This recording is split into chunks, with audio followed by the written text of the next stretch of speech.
dropping that heat for the streets. If you're new to the family, make sure y'all subscribe. Subscribe, bro. Go ahead and subscribe and become part of the family. It ain't gonna hurt you. It ain't gonna hurt you.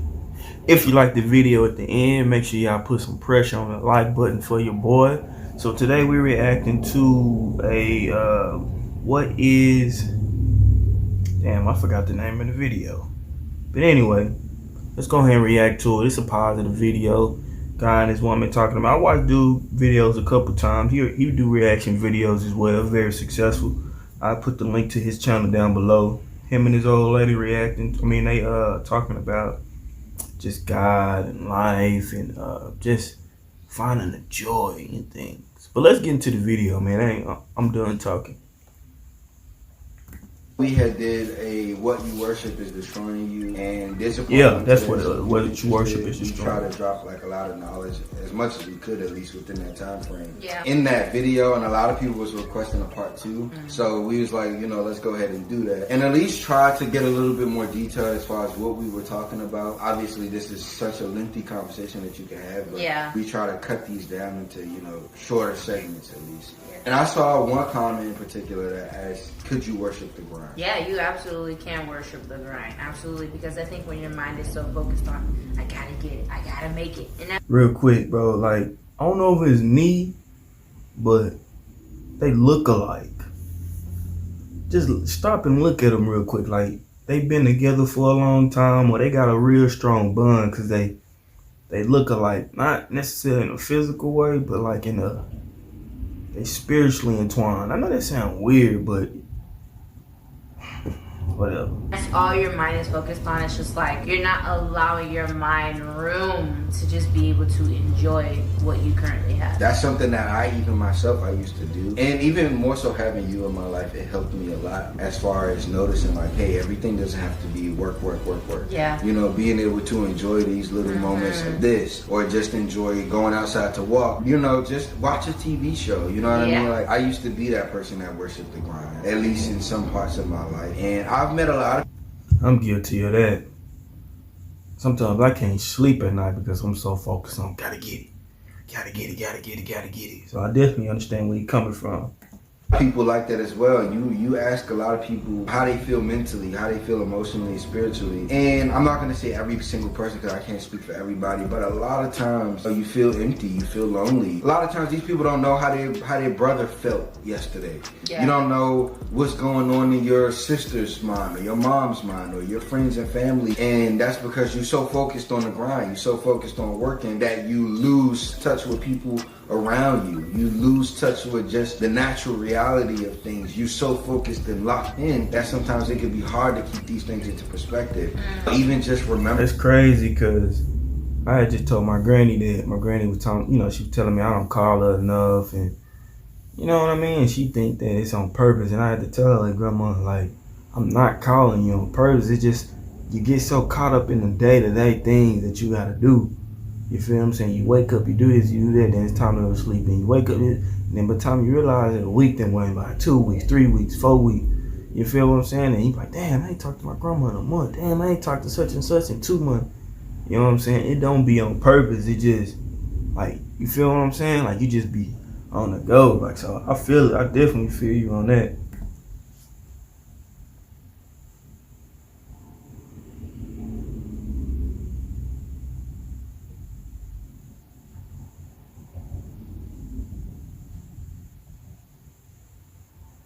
To call certain people and check up on them. Yeah. You forget to do certain things like that because you're so locked in on the grind. When you recognize something like this, it's important that you're able to take a step back and discipline yourself, and you say, you know what, let me take a step back and see some changes I can make. I'll also add that it's important to ask yourself questions when you recognize something like that. Like, why do I want this so bad? When I reach this goal finally, is this going to be it, or am I going to add a new goal? That's powerful. Yeah. You know, because something that I realized even in being that kind of person was that I was often adding a new goal. Once I reached that goal, I'd be like, oh, I reached this. Well, let me do this now. And it was just like, I never was like satisfied with that because I will always have another goal to go to. Wow, that's good, because even with the comment that that person made, it's just like, can you worship the grind? But like almost in a sense of also like wanting the finer things, wanting to make it and have things that another question that they never really had. It's like I'm trying to grind so I can get the things that I never really had. And it's just like, there's nothing wrong with wanting the finer things in life. There's nothing wrong with wanting better than what you had growing up. But it's almost as if saying, if I don't end up having those things, I'll never be satisfied. Right. I'll never be content. I'll never be happy. And what's happening is that you're putting your happiness in things. Right. That's a very dangerous place to cross into. Because again, it just goes back into saying things will make me happy. Not family, not having love, not having just joy in the simple things. Because it's just like saying, what if you never do get those finer things? True. No matter how much you grind, you have to understand that it's a possibility. What if you never get them? So you're saying, as long as you never have them, I'll never be happy. Just like the Bible says for you to be content in whatever it is that you have. Not saying that you don't work hard, because the Bible also talks about working hard. But it's just, I'm worshiping working hard, so I must have them. I think that you always want to ask yourself these questions so that you're better able to understand your intentions behind your actions. It's good. I said this in the last video. A lot of times we take an action and connect it to a feeling. Yeah. Instead of necessarily just the goal. So when I say that, I mean this. I want to go to the gym, not for the goal of losing weight, but I want to go for the feeling that it gives me, for the clarity that it gives my mind, for openness and understanding that I feel like I come to. It could be the same thing, vice versa. I want to grind for this car. I want to grind for this house. I want to grind for these clothes. But you're not grinding for the clothes. Looking for the clothes. You're grinding for the house, feeling the clothes give you. You're looking for the feeling that these things bring you. I like that. And I like that. You have to ask yourself, why do I want to get this feeling of satisfaction from this car?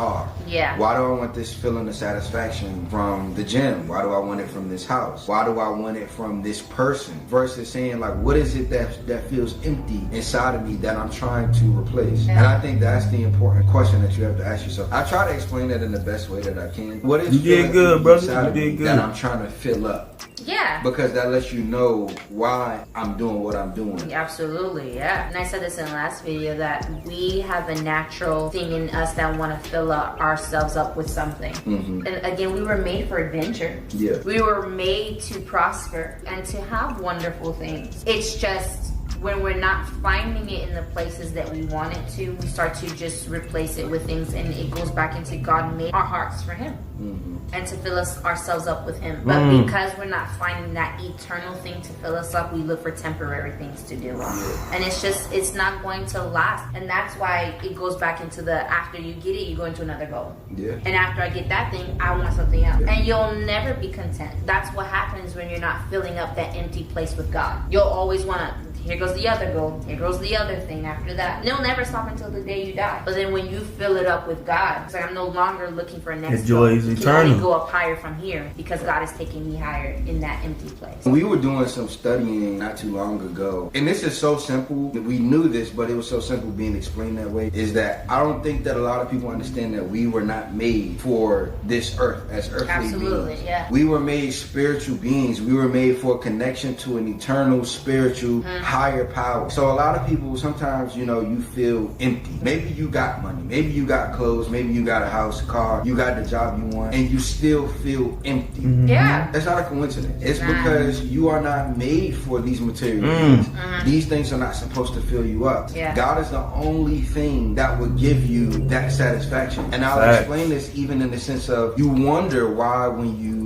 maybe somebody out there has kids, why when you give your daughter a hug or your son a hug, why you feel so much more full than you would do going to buy a piece of clothing. Yeah. When you speak to your mom and you hear your mom say, I love you, or you hear somebody say, I love you, and they embrace you, even if it's just a friend, why does that feel more fulfilling than me going to buy a chain? There's a reason why that feels more fulfilling. It's because these are things that comes from God Himself. This is the gift of actual joy, the gift of actual love, the gift of actual peace. And I feel that so strong. These are the gifts if she don't look at you you're like not that, just experiencing a person. leave And this alone. is something that we even came to early on in our I don't want her. She don't look at me like that. You don't miss me because you miss me, Niles. Or I don't miss you because I miss Ashley. It's because we are vessels from God. It's because when I talk to you, you feel God. When you talk to me, you feel love. It's the same thing vice versa. When I talk to you, when I see you, I see joy.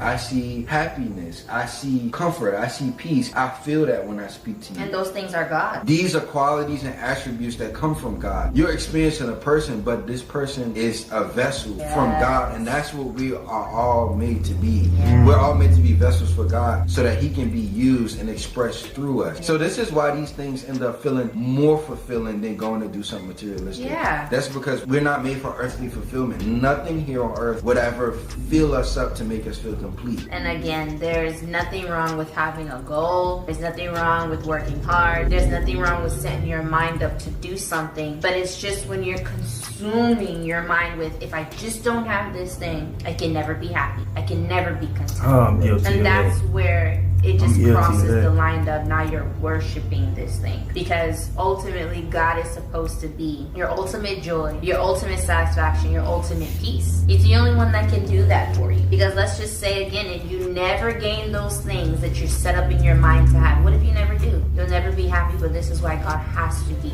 your happy place. There was this comment that I read and somebody said, well, I don't have God in my life and I'm happy every day. Which you can be. I think what a lot of people is they don't know that they're experiencing God. Right. But you're 100% experiencing 100%. God. It's the same thing that I just explained, that you think that you love a person or you think that you just experiencing a person and they make you happy. It's not that simple. It's you're experiencing God's love through that person. So it could be the same thing, like let's say, Or anything that you have that brings you joy. exactly. Let's say I get happy when I see my dog. I walk in the house and my dog's tail is wagging and he's jumping all over me and I haven't accepted Christ. I don't know. I don't believe in God at all. Yeah. But I'm still experiencing his joy through this creature that he created. They I'm preaching, still bro. experiencing such a pure love They and a going pure in. joy from him through this creature. Yeah. God is not limited to using just the Bible or just using a person. Or going to church. Or going to church. He can use a dog. He can use Anything. He can use anything That's to tough. bring joy. I think one way to get away from this is understanding that when you experience this moment, it's understanding that, you know, I don't want to make that attachment in my mind to this equals joy. Yeah, I know it's hard because you may think like that all the time, but you have to slowly start to make a connection and a distinction and saying, you know what, I'm experiencing this, but I'm experiencing God through this. Yes. And understanding that because he operates through all things.